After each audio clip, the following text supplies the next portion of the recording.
जयते रामं रमेशं भजे रामेणाभिहिता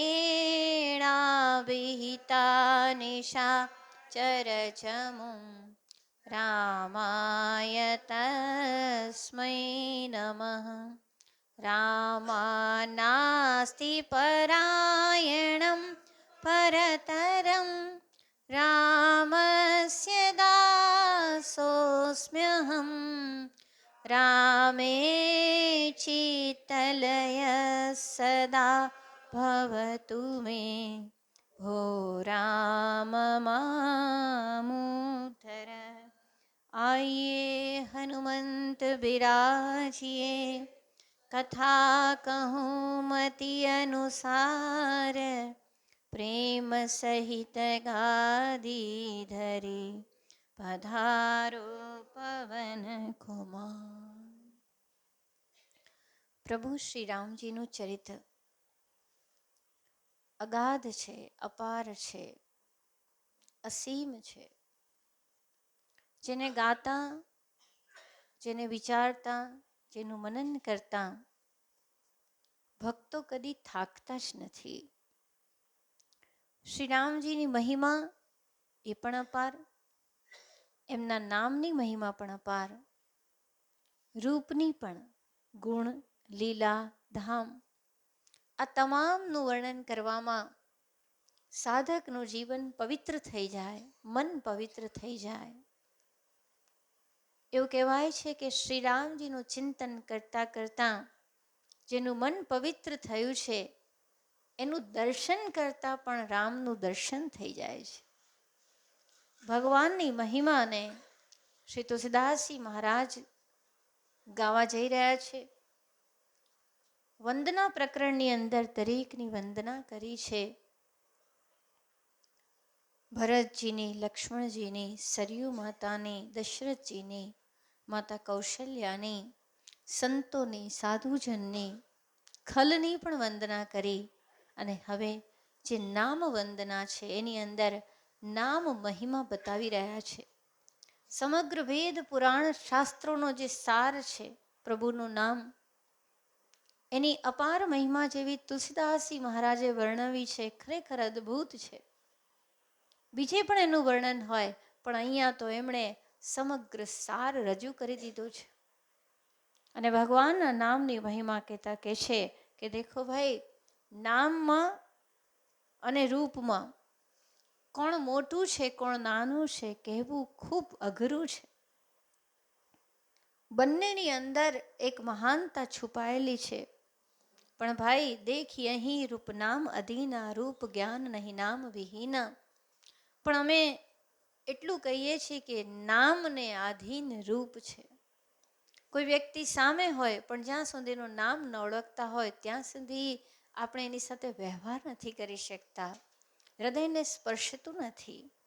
તો રૂપ વિશેષ નામ બિનુ જાને, કરત લગત ન પરહી પહેચાને. વિશેષ રૂપ પણ તેનું નામ જાણ્યા વગર હથેળીમાં રાખ્યું હોવા છતાં ઓળખી નથી શકાતું. પણ જો નામનું સ્મરણ કરવામાં આવે અતિ પ્રેમથી, શ્રી રામ શ્રી રામ શ્રી રામ શ્રી રામ, તો નિશ્ચિત એક દિવસ જેનું નામ છે એ પ્રગટ થયા વગર રહેતા નથી. આમ અગુણ સગુણ બીચ નામ સુસાખી, ઉભય પ્રબોધ ચતુર્દુભાષી. આમ નિર્ગુણ અને સગુણ વચ્ચે આ નામ જે છે સુંદર સાક્ષી બને છે.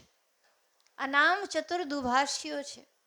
દુભાષિયાનો અર્થ છે જે બે ભાષાના જાણકાર ન હોય. એકને તમિલ આવડે, એકને ગુજરાતી આવડે, બંને એકબીજાની ભાષા ન જાણે, પણ પેલો વચ્ચે એક દુભાષી હોય જેને બંને ભાષા આવડતી હોય. તો પેલો જે કહે છે તમિલની અંદર એ પેલાને ગુજરાતીમાં સમજાઈ શકે, અને ગુજરાતીમાં જે કહે છે એને તમિલમાં સમજાઈ શકે. તો આ જે દુભાષીઓ છે બંને વચ્ચે વ્યવહારને સરળ બનાવે. અગર ભક્ત અને ભગવાન વચ્ચેના વ્યવહારને કોઈ સરળ બનાવે છે તો આ નામ જ દુભાષીઓ છે. અને બહુ સુંદર તુલસીદાસજી મહારાજ કે છે, રામ નામ મની દીપ ધરું જીહ દેહરી દ્વાર, તુલસી ભીતર બહાર હું જો ચાહસ ઉજિયાર. આ શ્રી રામનું નામ જે છે ને એ જીભના દ્વાર પર મૂકી દો, યાની સતત જીભા પર એમનું નામ જ રટ્યા કરીએ, રમ્યા કરે. તો કહેવાય છે જેવી રીતે ઘરની અંદર આપણે સાંજે દ્વાર પર દીપક પ્રગટાવીએ, તો જ્યારે સાંજે દીવડો દ્વાર પર પ્રગટાવ્યો તો પ્રકાશ અંદર પણ પડે અને બહાર પણ પડે, બંને જગ્યાને પ્રકાશિત પેલી જે દેહરી છે એ કરી દે છે. એવી જ રીતે આ જીભા છે એ જાણે પેલું ઘરનું દ્વાર છે, અને એની ઉપર કોનો પ્રકાશ મૂકો? નામનો પ્રકાશ મૂકો. શ્રી રામનું નામ મૂકી દો તો બહારનું જગત પણ પ્રકાશિત થઈ જશે, બહાર પણ આપણને રામનો અનુભવ થશે, અને અંતરાત્મા પણ એ નામને જાણે ગુંજતું કરી મૂકશે. અંતર પણ રામનો અનુભવ થશે અને બહાર પણ રામનો અનુભવ થશે. તો હંમેશા આપણી જીહ્વા પર પ્રભુનું નામ રમતું રહે. જીહ્વા પર તેરા નામ રહે, તેરી યાદ સુબહ ઓર શામ રહે. બસ ભક્તની એક જ પ્રાર્થના છે, પ્રભુ તારું નામ મારા હૃદયની અંદર ગૂંજતું રહે, તારું રૂપ મારી આંખોમાં રમતું રહે, તારી કથા મારા કાનની અંદર પડતી રહે, તારા મંદિર જવા માટે મારા ચરણ સતત ગતિ કરે, તારા નામની ધૂનની અંદર મારા હાથ કરતલ ધ્વનિ વગાડતા રહે. આવી ભક્ત પ્રાર્થના કરે છે અને કે છે નામ જીહ જપી જાગહી જોગી, બિરતિ બિરંચી પ્રપંચ વિયોગી, બ્રહ્મ સુખ હી અનુભવ હી અનુપા, અકથ અનામય નામ નરૂપા. આ જે નામ છે તો કે છે નામ જીહ જપી જાગહી જોગે.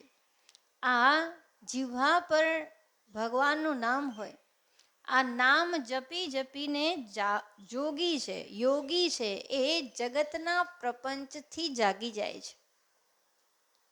કોઈ કે ને કે બહારથી બોલવાની ક્યાં જરૂર છે, તમે તારા અંદરથી જપ કરો. શાસ્ત્ર ના પાડે છે ભગવાનનું નામ જીભથી શરૂ કરો. વૈખરીથી શરૂ કરશો તો પરા પશ્યંતી બધા સુધી પહોંચી જશે ને. કંઠ પ્રદેશથી, નાભી પ્રદેશથી, હૃદય પ્રદેશથી બધેથી જપવા માંડશે. પણ એવું પહેલેથી ના વિચારવું કે આપણે તો સીધા નાભીથી અંતર મનમાં બોલીએ છીએ, નહીં. જીહ્વાથી પ્રભુનું નામ લો. પ્રેમ મુદિત મન સે કહો રામ રામ રામ, શ્રી રામ રામ રામ, શ્રી રામ રામ રામ, શ્રી રામ રામ રામ. સદા રામનું નામ જીહ્વા પર ડટતા રહો. તો નામ જપતા જપતા યોગીને તમામ સિદ્ધિઓ પ્રાપ્ત થવા માંડે છે. બિરતિ બિરંચ પ્રપંચ વિયોગી. આ ભગવાનનું નામ જ છે કે જે પ્રપંચથી પાર કરી દે છે, વૈરાગ્ય પ્રદાન કરી દે છે. એટલે કે છે જાનીએ તબહી જીવ જગ જાગા, જબ સબ વિષય બિલાસ વિરાગા, હોય વિવેક મોહ બ્રહ્મ ભાગા, તબ રઘુનાથ ચરણ અનુરાગા. જીવને જાગેલો ત્યારે જ જાણજો જ્યારે એને વિષયોથી ઉપરાંત આવે. અને ભગવાન નામ સ્મરણમાં એ સામર્થ્ય છે કે ધીરે ધીરે આપણું મન સંસારના ભોગોથી ઉપરાંત થાય. પ્રભુનું નામ સૂર્યનારાયણ જેવું પ્રકાશ કરનારું છે. હૃદયના અંધકારને, જગતની સત્યતાની બુદ્ધિને, જગતના આકર્ષણને હટાવી અને પરમાત્માનું સ્વરૂપ પ્રગટાવે છે આ નામ ભગવાન. એટલે જ નામ ભગવાન કહેવાય છે. અગર આપણે નેત્રોના આમ કહેવાય એના પ્રકાશથી ખાલી રામ નામ જોઈ લઈએ ને તો પણ કદી કહેવું નહીં કે મેં રામના દર્શન નથી કર્યા. શ્રી રામનું નામ જે છે એ જ રામના દર્શન છે. તો કે છે બિરતિ બિરંચી પ્રપંચ વિયોગી, બ્રહ્મ સુખ હી અનુભવ હી અનુપા, અકથ અનામય નામ નરૂપા. એટલું જ નહીં, આ નામ જપતા જપતા જે બ્રહ્મ સુખ છે એનો પણ અનુપમ અનુભવ સાધકને પ્રાપ્ત થઈ જાય છે. બીજી સાધના ન ફાવે કંઈ વાંધો નહીં, તું પ્રભુનું નામ લેતો રહે, સ્મરણ કરતો રહે. સ્મરણ મરણને સુધારે છે. આખરે ગીતાજીની અંદર અર્જુન શું કહે છે? નષ્ટો મોહ સ્મૃતિ લબ્ધ્વા ત્વત પ્રસાદાન મયાચ્યુત. ભગવાન, મારો મોહ નષ્ટ થઈ ગયો, મને સ્મૃતિ પ્રાપ્ત થઈ ગઈ. તો આ નામની અંદર બ્રહ્મ સુખ પ્રદાન કરવાનું સામર્થ્ય છે.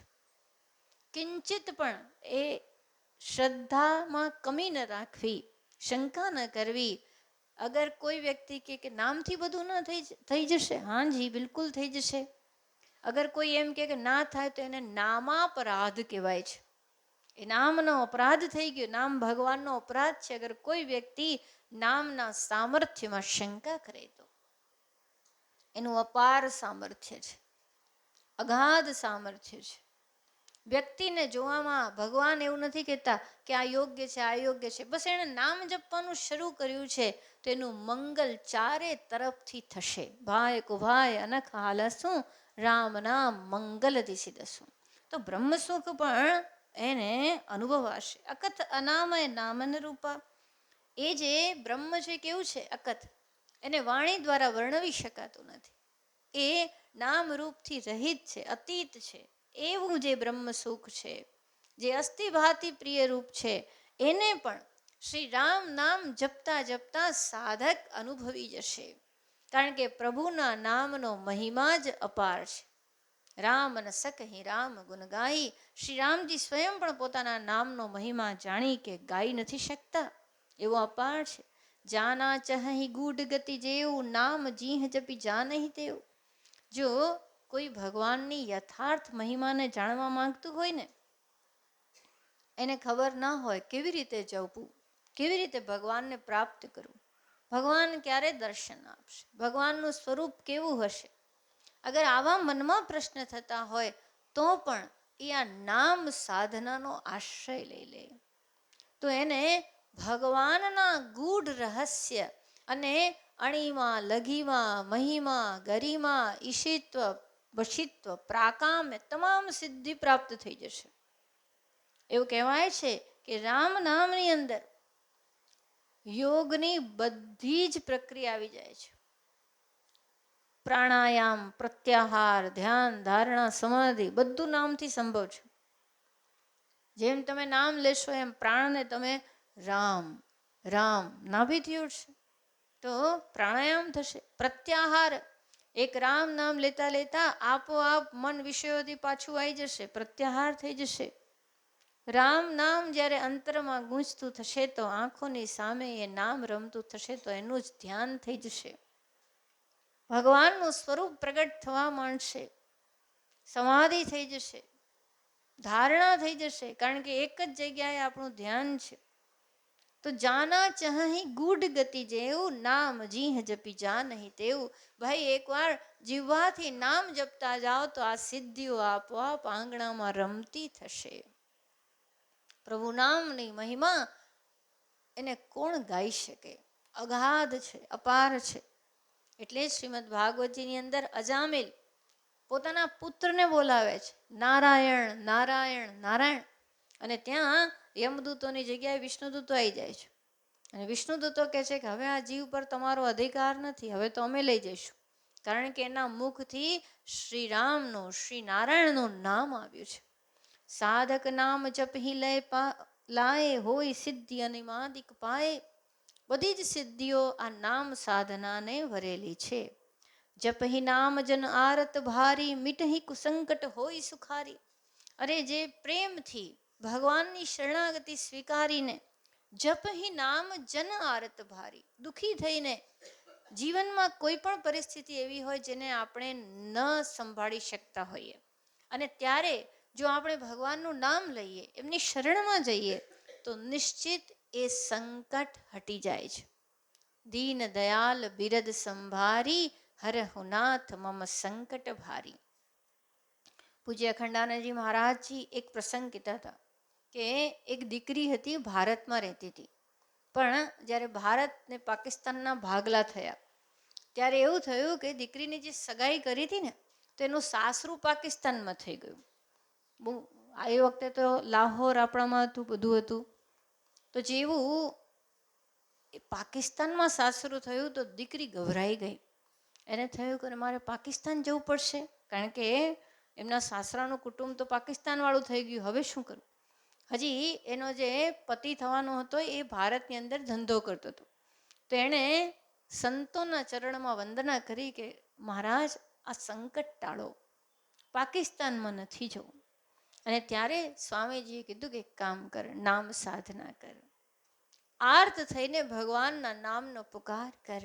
હે રામ, હે રામ, હે રામ, હે રામ, હે દીન બંધુ દીનાનાથ, દોરી તેરે હાથ. અને કહેવાય છે કે 3 દિવસ લગાતાર એ દીકરી એક જ નામ સ્મરણ કરતી રહી. હે દીનાનાથ, તારી શરણ છું, દીન બંધુ દીનાનાથ, બિરદ સંભારી, હરહુનાથ મમ સંકટ ભારી. 3જે દિવસે એવું કહેવાય છે પાકિસ્તાનમાંથી એમના સસરાનો પત્ર આવ્યો અને દીકરાને કીધું કે બેટા, તું તાર હવે એક કામ કર, ત્યાં જ રહીને ધંધો સંભાળ, તારે પાકિસ્તાન આવવાની જરૂર નથી. અને 3જે દિવસે એ દીકરીનું બધું જ દુઃખ જતું રહ્યું અને ભારતમાં જ પછી એ લોકો રહી શક્યા. તો કે છે જપહી નામ, જ્યારે પણ દુઃખ પડે તો બીજા કોઈની શરણમાં ના જાઓ. કારણ કે જો જગતના સંબંધો તો એવા છે ને કે નાણાં વગરનો નાથીઓ અને નાણે નાથા લાલ. જ્યારે આપણી પર દુઃખ આવશે તો જે સગા સંબંધી પહેલા ભાગી જશે કે હવે આની પરિસ્થિતિ બગડવાઈ છે એટલે હવે સરકી જાઓ, કંઈક ને કંઈક કહીને સરકી જશે. પણ એક જે છે એ કદી સરકતા નથી અને એ છે શ્રી રામ. પ્રભુનું નામ કદી સરકશે નહીં, પ્રભુ કદી સરકશે નહીં. એ તમામ પરિસ્થિતિની અંદર એ આપણી જોડે સાથે હશે, માથે હશે. જ્યારે ગજેન્દ્ર પુકાર કર્યો કે હે પ્રભુ, હવે કોઈ નથી, સરોવરમાં પાણી પીવા આવ્યો અને એ વખતે મગરે પગ પકડી લીધો અને મારા તમામ કુટુંબીજનોએ પહેલાં મહેનત કરી કે નીકળી જાય. હાથીણીઓએ સૂંઢથી ખેંચવાનો પ્રયત્ન કર્યો, પણ જ્યારે લાગ્યું કે મગર તો હવે સરોવરમાં ખેંચી જ જાય છે, આપણે પણ ડૂબશું, બધા પાછા આવી ગયા. અને એ વખતે હાથીની પાસે બીજી કોઈ સહાય ન રહી. ત્યારે ગજેન્દ્રે પોકાર કર્યો કે હે ગોવિંદ, હે ગોપાલ, અબ તો જીવન હારે. હે ગોવિંદ, હે ગોપાલ, હું આપની શરણમાં છું. અને એ જ સમયે પ્રભુ ગો શબ્દ તો અહીંયા બોલ્યા, 10 સુધી તો ભગવાન વૈકુંઠમાંથી ગરુડ પર બિરાજમાન થઈને આવી અને પોતાના સુદર્શન ચક્ર વડે હાથીનો ઉદ્ધાર કર્યો છે, મગરને ચીરીને. તો જપ હિ નામ જન આરત ભારી. ચાહે દ્રૌપદીજી ભરી સભામાં જોયું કે 5 પતિ પોતે સમર્થ હોવા છતાં, વાયુપુત્ર, ઇન્દ્રપુત્ર, ધર્મપુત્ર હોવા છતાં કંઈ કરી શક્યા નથી. અને એ વખતે એણે પુકાર કર્યો, હે ગોવિંદ, હે દ્વારિકાવાસીન. અને ભગવાને આવીને વસ્ત્ર અવતાર ધારણ કર્યો અને એ વખતે એના તમામ સંકટો ટાળી દીધા. એ વખતે કેવળ એક જ આધાર હતો, ભગવાનના નામનો એમણે પોકાર કર્યો હતો. તો જપ હિ નામ જન આરત ભારી, મિટહી કુસંકટ હોય સુખારી. ગમે એવા સંકટ છે એ ભગવાન નામ સ્મરણથી મટી જશે. રામ ભગત જગ ચારી પ્રકારા, સુકૃતિ ચારી અનગ ઉદારા. શ્રી રામજીના જે ભક્ત છે એ 4 પ્રકારના હોય છે. ચતુર્વિધા ભજન્તે વામ જના સુકૃતિ નોર્જુન, આર્તો અર્થાર્થ જિજ્ઞાસુ જ્ઞાની ચ ભરતર્ષભ. દેખો, ગીતાજી હોય, રામચરિત માનસ હોય કે ઉપનિષદ હોય, સત્ય તત્વ એક સરખું ચાલે છે. તુલસીદાસજી મહારાજે સમગ્ર વેદ પુરાણનો સાર અહીંયા લીધો છે. એવું કહેવાય છે કે બ્રહ્માજીનો અવતાર છે શ્રી વાલ્મીકી ઋષિ અને વાલ્મીકી ઋષિનો જ અવતાર છે શ્રી તુલસીદાસજી. અને એટલા માટે બુદ્ધેર બ્રહ્મા, બુદ્ધિના સ્વામી બ્રહ્માજી છે. તો બ્રહ્માજી જેવી અગાધ બુદ્ધિ વેદ પુરાણના સારને લઈને શ્રી તુલસીદાસજી મહારાજે આ રામચરિત માનસની રચના કરી છે. અને એટલે એની અંદર જે વાત છે એ વેદ મંત્ર સમાન સન્માનીય છે. રામ ભગત જગ ચારી પ્રકાર. 4 પ્રકારના ભક્તો હોય છે. કયા?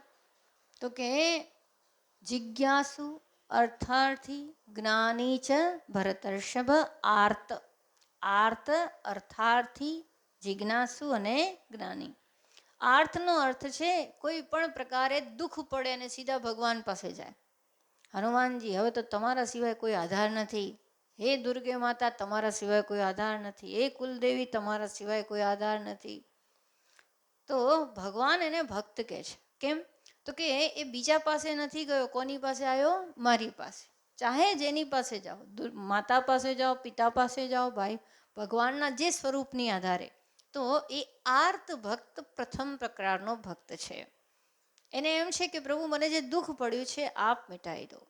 બીજો છે અર્થાર્થી, જેને ધનની અભિલાષા છે. લગભગ 100% 85% ભક્તો એમાં આવી જાય. કારણ કે લગભગ બધા ભગવાન મારા દીકરાને નોકરી મળશે તો નારિયેળ ચડાય, અમેરિકાનો વિઝા મળશે તો નારિયેળ ચડશે. અર્થાર્થી, જેને અર્થની અભિલાષા છે. ધ્રુવ પણ અર્થાર્થી મનાયા છે, કારણ કે એમને ભગવાને રાજ્ય આપ્યું છે. તો કે છે યદ્યપિ ધ્રુવને એમ થયું કે મારે બીજું કંઈ જોતું નથી પ્રભુ, તમે જ આવી ગયા ને હવે બીજું કંઈ જોઈએ નહીં, પણ ભગવાન એમને ઘણું આપ્યું છે. તો અર્થની ઈચ્છાથી પ્રભુનું ભજન કરનારા. હવે એવું ના માનવું કે અમે તો ભગવાન પાસે કશું માંગીએ નહીં, નિષ્કામ ભક્તિ. દેખો ભાઈ, નિષ્કામ ભક્તિ સરસ છે, એની ના નહીં, સકામ ભક્તિ પણ વંદનીય છે. જેવી રીતે રાજાની સેવા કરવા માટે ઘણા બધા વ્યક્તિઓ હોય હે ને, એમાંથી કેટલાક રાજાને પ્રેમ કરીને કંઈ વેતન ના લેતા હોય, પણ કેટલાક વેતન લેતા હોય. તો વેતન લેનારા પણ હોય, વેતન ન લેનારા પણ હોય, અને આ બંને રાજાને સાચવતા હોય. એમાં કોઈ ઊંચા નીચા માનવાની જરૂર નથી, કારણ કે વેતન લીધા વગર આખા રાજ્યનું વહીવટ તંત્ર ચાલે ખરું? એ તો યોગ્ય જ ને. એટલે ભગવાનની સેવા કરવા માટે કેટલાક લોકો એવા છે જેને ભગવાન તરફથી કંઈક પ્રદાન કરવામાં આવે, એનાથી એમનું જીવન ચાલે. કેટલાકની પાસે ઘણું છે તો એ ભગવાનની નિષ્કામ સેવા કરે છે, પણ છે તો બંને એમના ભક્ત. તો કેટલાક ધનની આકાંક્ષા સાથે ભક્તિ કરે છે, અર્થાર્થી. ત્રીજા છે જિજ્ઞાસુ, જે એમ કે છે કે હે પ્રભુ, અમારે તમારું સ્વરૂપ સમજવું છે. આપ કોણ છો? આપ કેવા છો? આપ જગતના પાલક છો, સર્જક છો, આપના નિયમોને સમજવા છે. તો એને કહેવાય જિજ્ઞાસુ, જે જગત વિશે, જગદીશ વિશે અને સ્વયં વિશે જાણવાની ઈચ્છા કરે એ જિજ્ઞાસુ છે. તો જિજ્ઞાસુ પણ ભગવાનના ભક્ત છે, કારણ કે જિજ્ઞાસા કોણ સંતોષશે? ભગવાન, ભગવાનના સંતો. અને એટલે કે છે ચાહે ગુરુ શરણમાં જાય, ચાહે ઈશ્વરની ભક્તિ કરે, પણ જિજ્ઞાસુ ભગવાનના ભક્ત છે, કારણ કે એમને એનો જ આશરો છે. જે લોકો એ સત્યને જાણવા માટે ઘરબાર છોડ્યા અથવા ઘરમાં છે, એમને પ્રભુનો જ આશ્રય છે. તો ત્રીજા પ્રકારના ભક્ત છે જિજ્ઞાસુ. અને ચોથા છે જ્ઞાની, જેને ભગવાનના સ્વરૂપની સમજ આવી ગઈ, એમની કરુણા સમજમાં આવે કે હા પ્રભુ બહુ કરુણાવાળા છે, સાગર છે કરુણાના તો. અને જે સત્ય સ્વરૂપને સમજે છે એ પણ શ્રી રામ રામ રામ, શ્રી રામ રામ રામ, શ્રી રામ રામ રામ.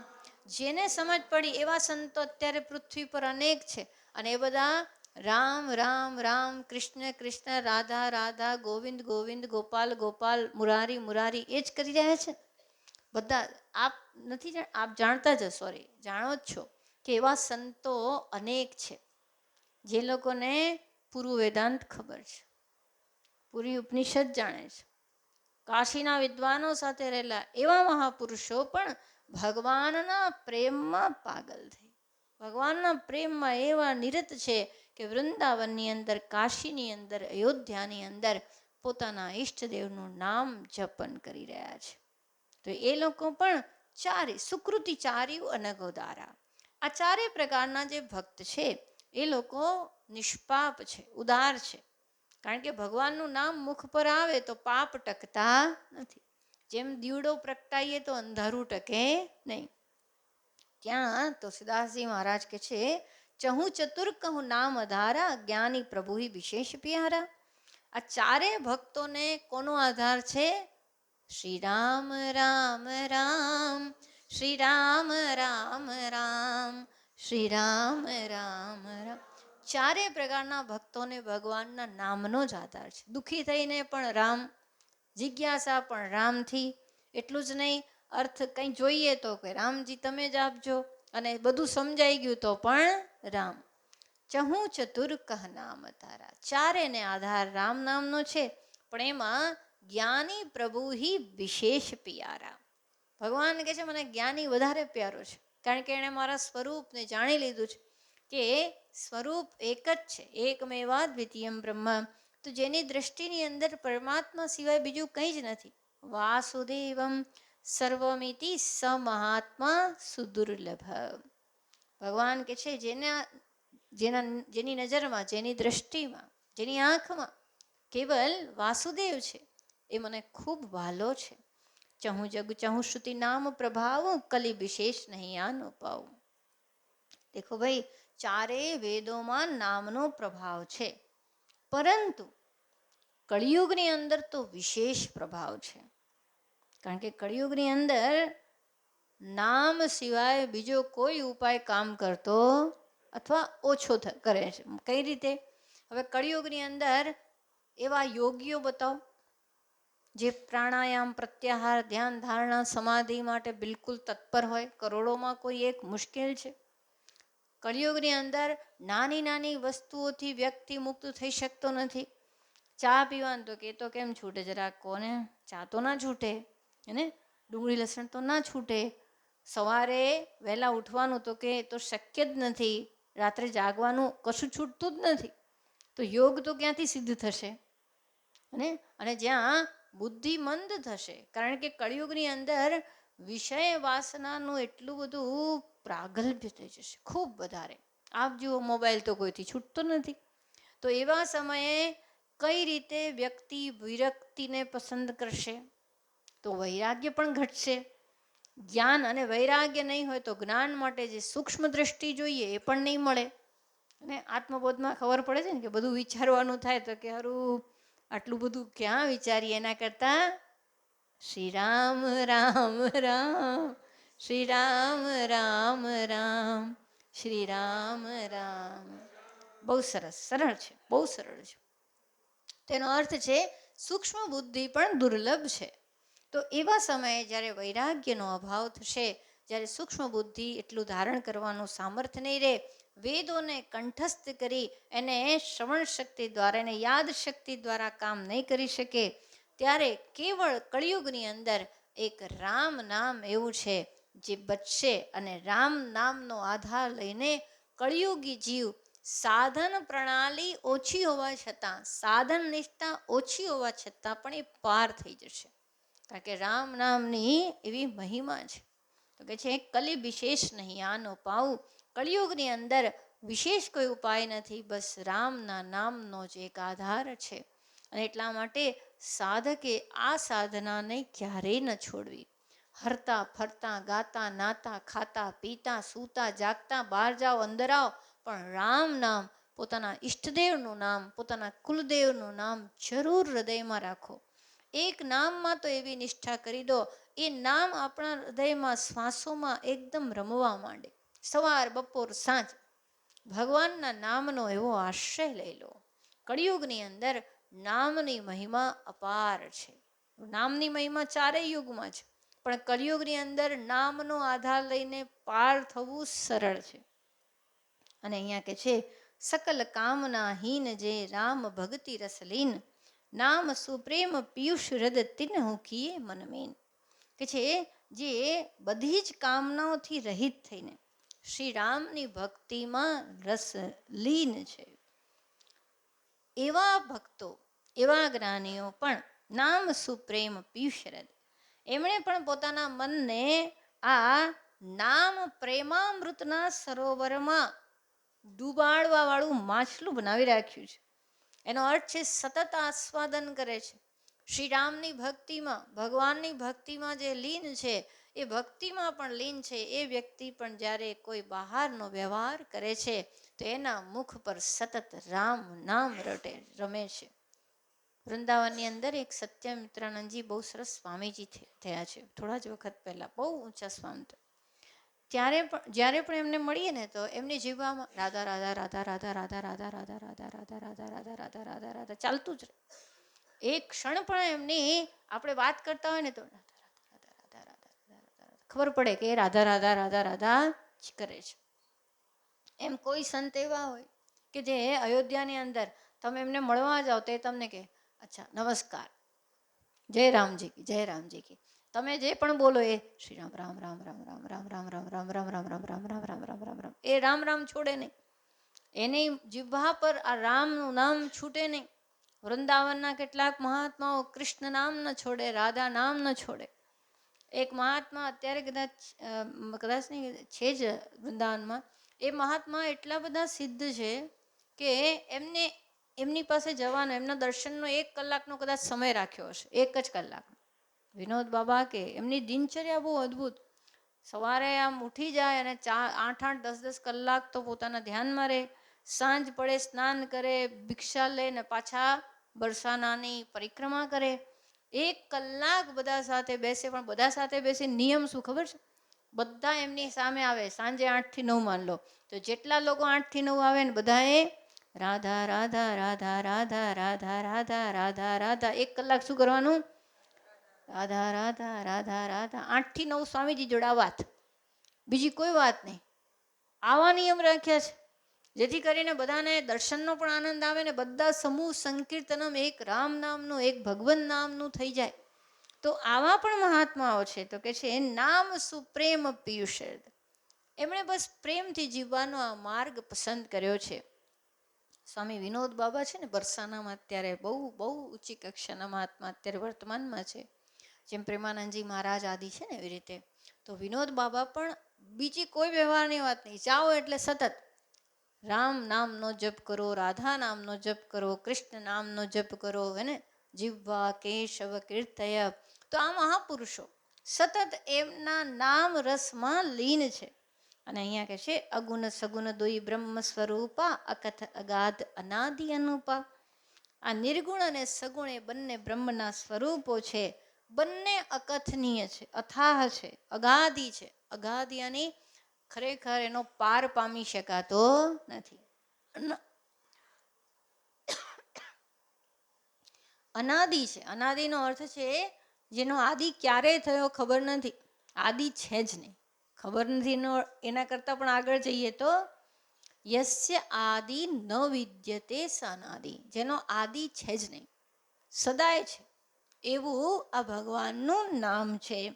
મોરે મતબળ નામ દુહુતે કિએ જેહી જુગ નીચ બસ નીચબૂતે.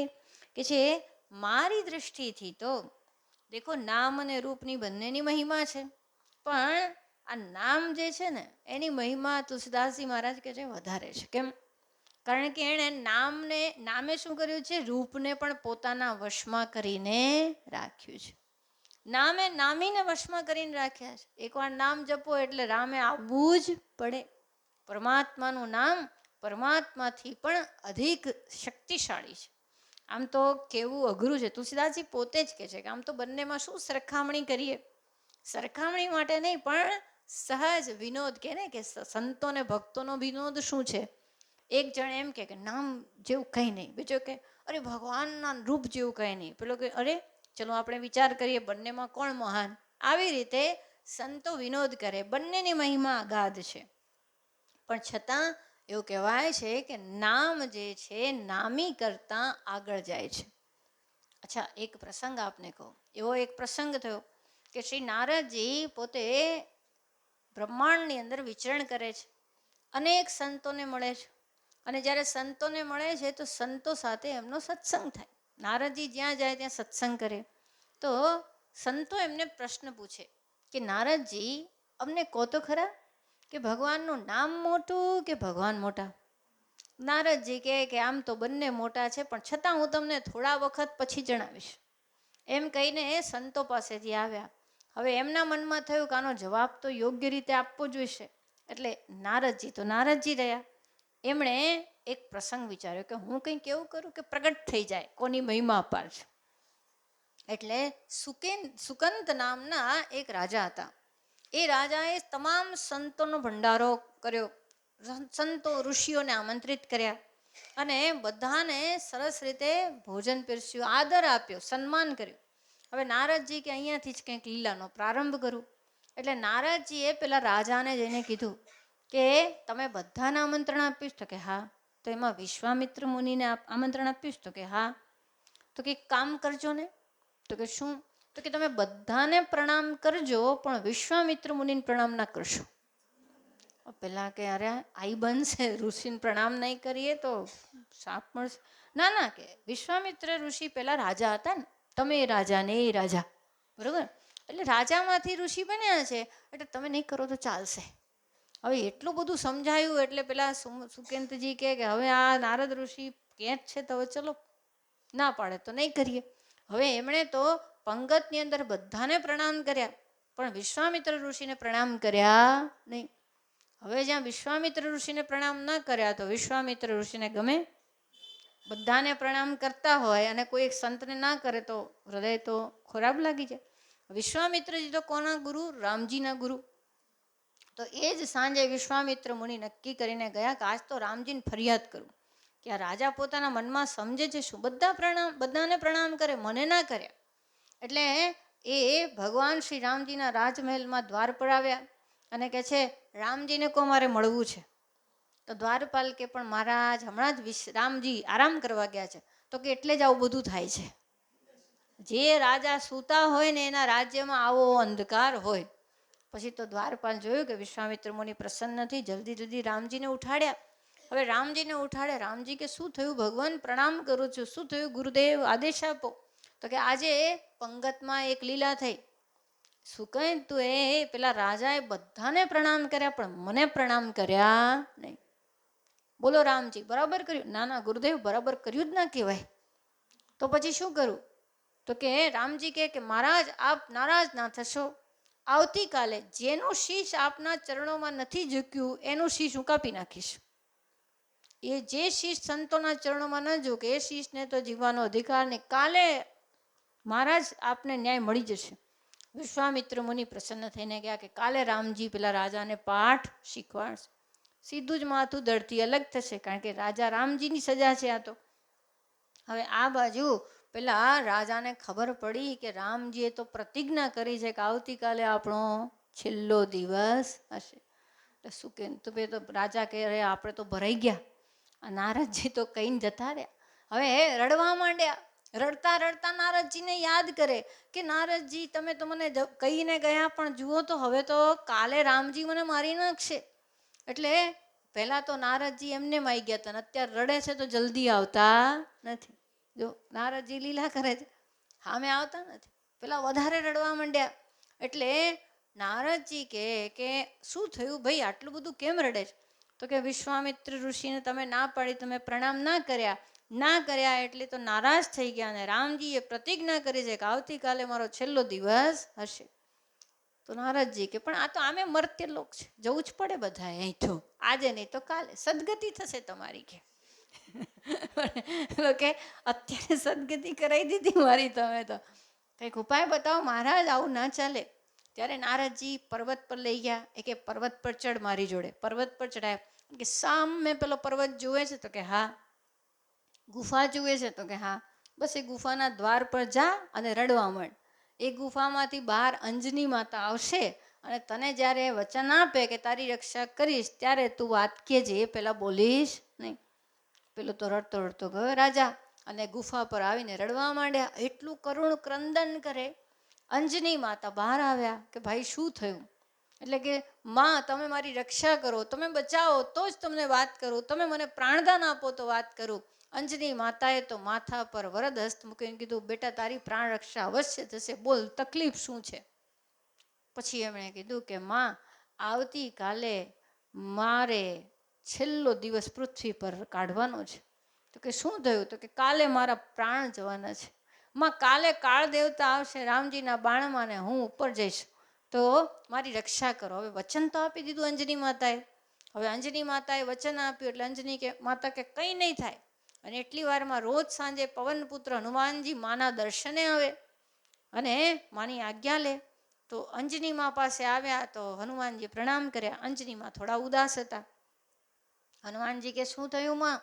તો કે બેટા જો ને આ રડતા રડતા રાજા આવ્યા છે અને કાલે છેલ્લો દિવસ છે, મેં એને વચન આપ્યું છે કે એની પ્રાણ રક્ષા થશે. હવે બોલ તું મારું વચન પાડીશ કે નહીં? હનુમાનજી કે એમાં શું વાત છે, આપ કહો આદેશ, માની આજ્ઞા પૂરી પાડીશ, એની રક્ષા 100% કરીશ. પછી હનુમાનજી વિશેષ પૂછ્યું પણ માં થયું છે શું? અને ત્યારે પેલા કીધું કે બીજા કોઈ નહીં, રામજીના બાણે જ જવાનું છે. હવે હનુમાનજી તો બિલકુલ માથું પકડીને બેસી, અરે રામજી જ મારવાના છે, મને તો એમનો જ આધાર છે, એમના આધારે તો મેં આખા જગતને નિર્ભય કર્યું છે, તમને રામજી જ મારશે? તો કે હા, મને રામજીના જ બાણથી મારે મરવાનું છે. પણ હનુમાનજી કે ચાલો હવે માએ કીધું છે એટલે અભયદાન તો આપી દીધું, હવે આપેલું ફરશે નહીં, તમારી રક્ષા અવશ્ય થશે. સીધા ગયા રામજીના દરબારમાં શ્રી હનુમાનજી મહારાજ અને કે ભગવાન વંદના કરું છું, પ્રાર્થના કરું છું. રામજી કે શું થયું? તો કે આપે કાલે શું કરવાનું કીધું છે? તો કે કાલ તો પેલા રાજાએ પ્રણામ નથી કર્યા ગુરુદેવને, તો સજા તો મળશે ને. મહારાજ એવું ના કરો ને, કૃપા કરો ને. તો કે હનુમાનજી પણ મેં વચન આપી દીધું છે ગુરુદેવને, અને ગુરુદેવને આપેલું વચન ક્યાંથી પાછું ફરે? હનુમાનજી કે મહારાજ મેળ નહીં પડે આ વખતે, મેં પણ તમારા ભરોસે વચન આપી દીધું છે. રામજી કે તે પણ વચન આપી દીધું? હા, કે મેં પણ તમારા ભરોસે વચન આપ્યું છે, મારી પાસે તો તમારા નામનો આધાર છે, બીજું કંઈ નથી. પણ રામજી કે કાલે હવે જોઈ લઈશું, પણ હનુમાનજી કાલે હું મારી પ્રતિજ્ઞા તો પૂરી કરીશ જ. હનુમાનજી કે મહારાજ આપે જે કરવું એ આપ કરજો ને મારે જે કરવું એ હું કરીશ.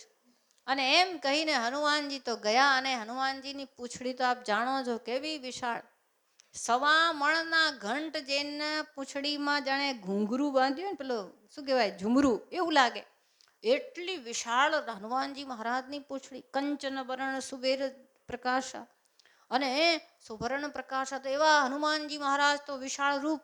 અને એમણે પેલા રાજાને કીધું અહીંયા મારી પૂંછડીની અંદર બેસી જા, જે થશે જોયું જશે. પૂંછડીની અંદર હનુમાનજી બેસાડી દીધા, અને હનુમાનજી તો એક જ શ્રી રામ રામ રામ, શ્રી રામ રામ રામ, શ્રી રામ રામ રામ. હનુમાનજી મહારાજ તો બસ રામ સીતારામ, શ્રી રામ શ્રી રામ શ્રી રામ જપ કરવા માંડ્યા. એ કે બીજી રીતે તો રામજી જોડે લડાશે નહીં, તો આ બાજુ બસ કીર્તન કરતા જાય, રોમે રોમેથી રામ રામ રામ રામ રામ સ્ફૂરતું જાય. અને આ બાજુ તો રામજી લઈને આવ્યા. રામજી કે રાજા ક્યાં ગયા? તો કે રાજા તો અહીંયા છે જ નહીં. રામજી કે રાજાને શોધી આવો લક્ષ્મણ. તો લક્ષ્મણ કે રામજી રાજાને જેણે સુરક્ષા આપી છે ને આપ એને જાણો છો ને એ આપને જાણે છે હનુમાનજી. હવે હનુમાનજીને શોધવા માટે તો આપની જ કળા કામ લાગશે, કારણ કે આપ લોકો એકબીજાને ઓળખો છો. તો કે સારું. રામજી આવી ગયા હનુમાનજી સામે, અને જુએ તો રાજા તો ક્યાંય દેખાય નહીં. રામજી કે ક્યાં છે હનુમાનજી, રાજા ક્યાં છે? હનુમાનજી કે એ તમે પછી શોધજો, પણ હું તો તમારું નામ જ લઈશ, બીજું કંઈ બોલીશ નહીં, કારણ કે મેં તો સુરક્ષા આપી છે.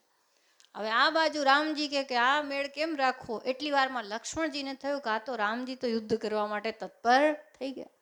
અને આ બાજુ હનુમાનજી પોતે શાંતિથી રામ નામ લે છે, બીજું કોઈ એમની પાસે રક્ષણનું સાધન નથી, કારણ કે રામજી સામે શું યુદ્ધ માંડે.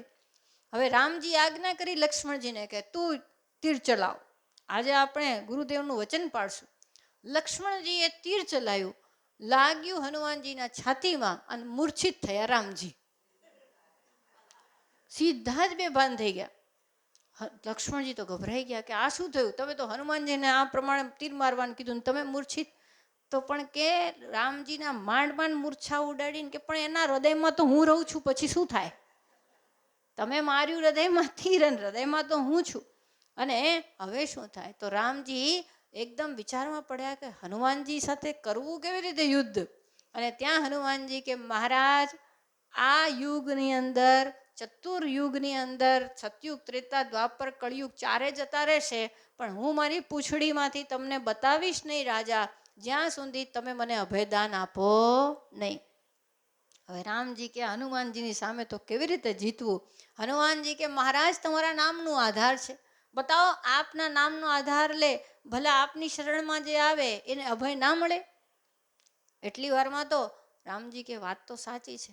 એમ કરીને રામજી વિચારમાં પડ્યા, અને જુએ તો હનુમાનજી મહારાજને માથે ઘડીકમાં હાથ મૂકે. હનુમાનજીને એકદમ શરણમાં છે, તો હનુમાનજીના મસ્તક પર હાથ મૂકીને રામજી વિચાર કરે શું કરવું.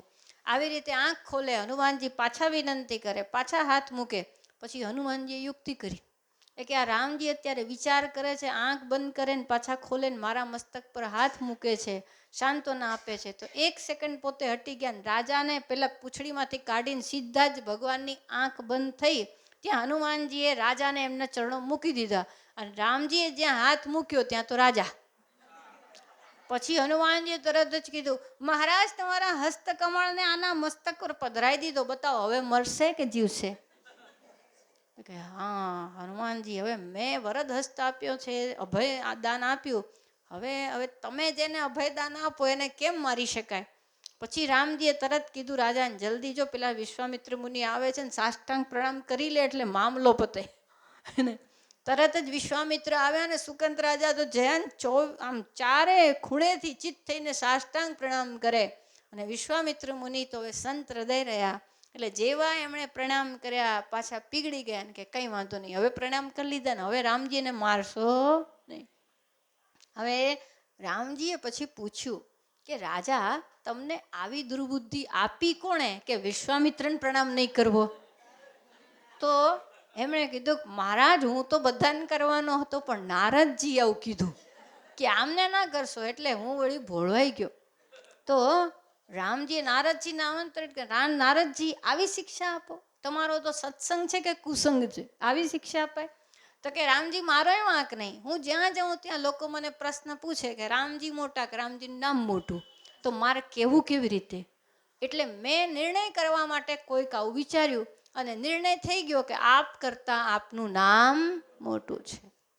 શ્રી હનુમાનજી આપના નામનો આશ્રય લીધો તો આપે એને પાર કરવા જ પડ્યા. તો રામ તે અધિક રામ કર દાસા, અગુણ સગુણ દોય બ્રહ્મ સ્વરૂપા, અખત અગાધ અનાદિ અનુપા, મોરે મત બડ નામ દુહૂતે, કિયે જેહી જગ નીચ બસ નીચ પૂતે. આ બંનેની અંદર અહીંયા તુલસીદાસજી મહારાજ શું કહે છે? મોરે બતબડ નામ દુહૂતે, મારા મતથી નામ વિશેષ છે. બરોબર, આ મત આપી દીધો એમણે અને કે છે પ્રૌઢી સુજન જની જાનહી જનકી, કહું પ્રતીતિ પ્રીતિ રુચિ મનકી, એક દારુગત દેખીએ એકુ પાવક, સમજુગ બ્રહ્મ વિવેકુ. દેખો સજ્જન લોકો આ દાસની વાતને દૃષ્ટતાને કેવળ કાવ્યોક્તિ ન સમજે. હું ખાલી કવિતા નથી બનાવતો, કાવ્યની વાત નથી અહીંયા, પણ મારા મનના પ્રેમ વિશ્વાસ અને રુચિની વાત કરું છું. આ મારા મનની જે પ્રીતિ છે એ તમને કહું છું કે આ બંને નિર્ગુણ અને સગુણ, આ બંને પ્રકારનું જ્ઞાન કેવું છે? જેમ લાકડાની અંદર અગ્નિ છુપાયેલો હોય છે. પાવક સમજુગ બ્રહ્મ વિવેકુ, અને જ્યારે આ નિર્ગુણ તે અપ્રગટ અગ્નિની જેમ છે. જ્યાં સુધી અરણી મંથન ન કરો ત્યાં સુધી અગ્નિ પ્રગટે નહીં. તો જે નામ છે ને એ પરમાત્માને પ્રગટાવવા માટેનું મંથન કરનાર અરણી મંથન છે, જે અગ્નિની પેઠે પ્રત્યક્ષ દેખાય છે. જે સગુણ છે ને એ જ્યારે પ્રગટ થાય સગુણ પરમાત્મા, તો શેના કારણે પ્રગટ થાય? પેલા મંથનને, જેમ અગ્નિ પ્રગટ થાય અરણી મંથનથી, એમ ભગવાન નામથી ભગવાન પ્રગટ થાય છે. અને આ નિર્ગુણ અને સગુણ વાસ્તવમાં એક જ છે, પણ એને પ્રગટ કરવા માટે નામ એ નિમિત્ત છે, નામ એ સાધન છે. અને કે છે અવિનાશી સત્તા ચૈતન્ય આનંદનો ખજાનો, નક્કર ખજાનો આ ધન, આ નામ રાશિ છે. નામથી બધું સુગમ થઈ જાય છે. દેખો નિર્ગુણને જાણવા કઠણ છે, પણ નામ દ્વારા પરમાત્મા આપોઆપ ઓળખાવા મંડાય છે. તો કે છે અસ પ્રભુ હૃદય અછત અભિકારી, સકલ જીવ જગદીન દુખારી. આવા પરમાત્મા જગતની અંદર વિદ્યમાન છે છતાં લોકો દુઃખી છે. ભગવાનનું નામ તો પ્રગટ છે છતાં લોકો દુઃખી છે. નામ નિરૂપન નામ જતન તે, સૌ પ્રગટત જીમી મોલ રતન તે. આજે નામનું યથાર્થ રહસ્ય પ્રભાવ એ બધું જેમ જેમ નામ લેશો ને, એનું જતન કરશો ને, એમ પ્રગટ થશે.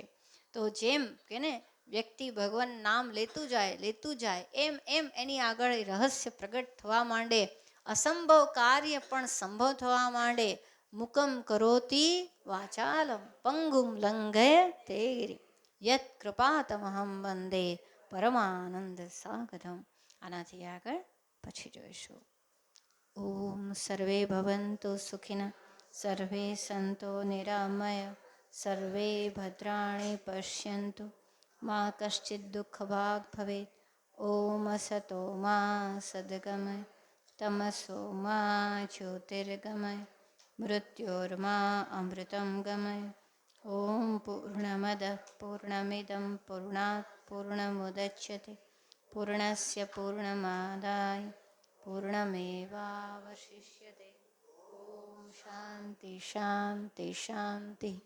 હરિ ઓમ શ્રી ગુરુભ્યો નમઃ. હરિ ઓમ.